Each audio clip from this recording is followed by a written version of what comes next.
அண்மையில் திரு விஜய் அவர்கள் கரூரில் மக்கள் சந்திப்பு என்ற நிகழ்ச்சியை நடத்தியிருக்கிறார். அதில் அவர் சோஃபா என்றால் என்னவென்று கேட்கிறார், வாஷிங் மிஷின் என்றால் என்னவென்று கேட்கிறார். நாம் சாப்பிட்ட அழுக்கு இருக்கிறது, அந்த அழுக்கு வாஷிங் மிஷினில் போட்டால் கரையை நீக்குகிறது.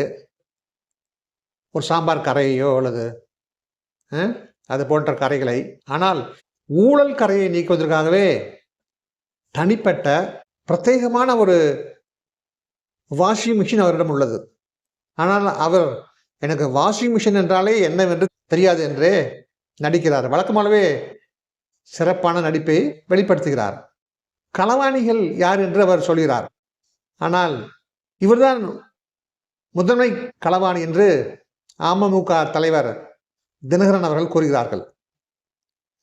அதாவது பிள்ளை பிடிக்க வருவான் அல்லவா, அது போலவே எம்எல்ஏவை பிடிக்கும் களவாணி என்றே திரு தினகரன் அவர்களை கூறுகிறார். அதிமுகவை நீர்த்து போக செய்கிறார், அதில் வெற்றியும் கண்டுள்ளார். மேலும் அவர் திமுகவையும் ஒன்றெல்லாம் செய்ய முயல்கிறார். அதற்கு 2 எடுத்துக்காட்டுகள் உள்ளன.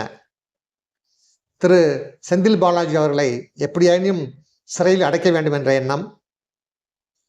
மற்றொரு கருத்தானது கட்சியில் சேர வேண்டும் என்று வற்புறுத்தியதாக திரு அனிதா ராதாகிருஷ்ணன் கூறுவது. மேலும் இந்த ஆட்சியை கவிழ்க்க வேண்டி ஒரு சில பேர் முயற்சித்தார்கள் என்று வழக்கு போட்டு அவர்களை சிறையில் தள்ளியது.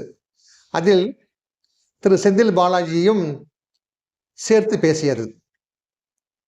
ஆனால் இவர் செய்வதோ ஒவ்வொரு நாளும் ஒவ்வொரு அதிமுக எம்எல்ஏக்களை விலைக்கு வாங்கி கொண்டிருக்கிறார். அது களவாணித்தனம் அல்ல. அதிமுக எம்எல்ஏக்கள் எல்லாம் ஆசைப்பட்டு தாவேக கட்சியினுடைய கொள்கையினால் ஈர்க்கப்பட்டு அன்பினால் பாசத்தினால் வருகிறார்கள். அது ஒன்றும் பிள்ளை பிடிக்கும் செயல் அல்ல, களவாணித்தனம் செய்யும் செயல் அல்ல. நம்பிக்கொள்ளுங்கள். மக்கள் இன்னும் ஏமாளிகளாகவே இருக்கிறார்கள். இன்னும் எத்தனை எத்தனை இளம்பெண்கள் திரு விஜய் அவர்களுடைய பிறந்த நாளன்று தங்களுடைய வாட்ஸ்அப்பில் ப்ரொஃபைலில் ஸ்டேட்டஸில் அவர்கள் விஜய் அவர்களுடைய பிறந்த நாளை கொண்டாடி கொண்டிருக்கிறார்கள் என்று தெரியுமா உங்களுக்கு? பல்வேறு எண்ணிக்கையில் அதிகமான இளம்பெண்கள் இன்னும் திரு விஜயை கொண்டாடி கொண்டே இருக்கிறார்கள்.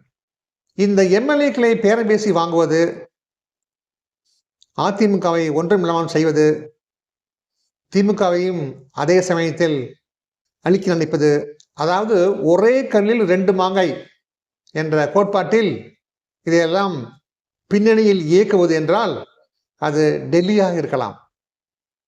ஸோ டெல்லியினுடைய கண் இசைவுக்கு உட்பட்டே திரு விஜய் அவர்கள் இந்த மாதிரி பேரம் பேசி கொண்டிருக்கிறார்.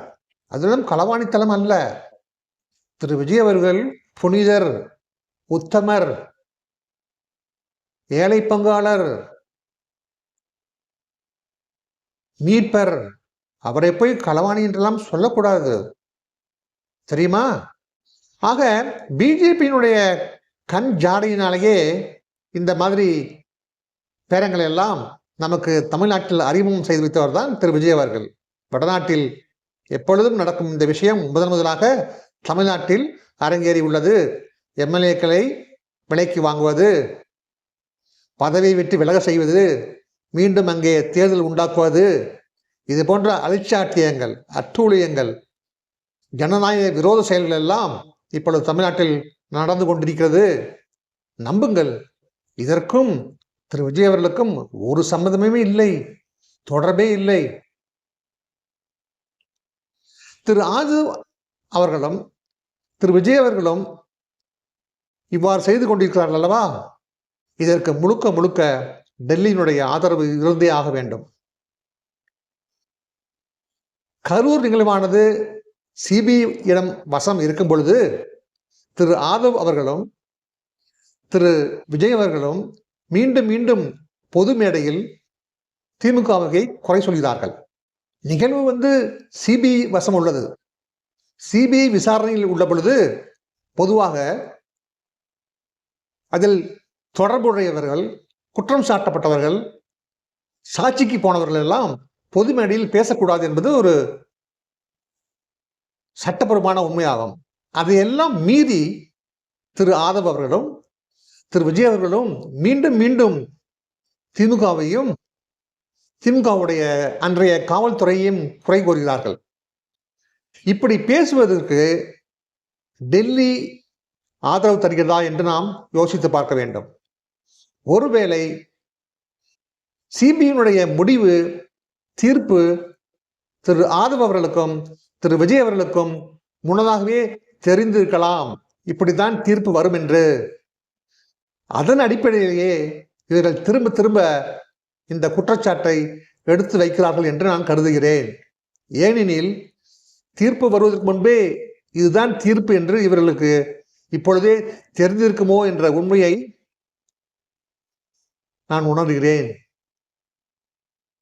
இப்படித்தான் தேர்தல் முடிவுகள் வருவதற்கு முன்பாகவே முதல் நாளையே இவர்கள் அமைச்சரவை பட்டியலை தயாரித்தார்கள். எப்படி தேர்தல் முடிவுகள் முன்பாகவே இவருக்கு கசியை விட்டது போல தெரிகிறது.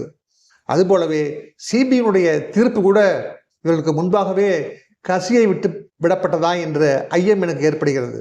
ஏனெனில் இரண்டாவது முறையாக இவர் டெல்லிக்கு சென்று திரு விஜய் அவர்கள் சிபிஐ விசாரணைக்கு விட்டு வெளியே வரும் பொழுது உற்சாகமாக, வெற்றி வீரனாக, தியாக புருஷனாக கையை ஆட்டிக்கொண்டே வந்தார் அல்லவா? அந்த காட்சியை நினைத்து பாருங்கள். இந்த எம்எல்ஏக்களை பேரம் பேசும் திரு ஆதவ் அவர்களும் திரு விஜய் அவர்களுக்கும் ஒரு நாள் இதையே டெல்லி மேற்கொள்ளும் பொழுது இவருடைய பாடு திண்டாட்டம்தான். அதாவது பொறுத்திருந்து பாருங்கள், சில மாதங்களுக்கு பிற்பாடு டெல்லி தமாகவுடைய அமைச்சர்களையும் எம்எல்ஏக்களையும் விலைக்கு வாங்கும். அப்பொழுது தெரியும், முற்பகல் செய்யின் பிற்பகல் விளையும் என்ற உண்மையை இருவரும் உணர்ந்து கொள்வார்கள்.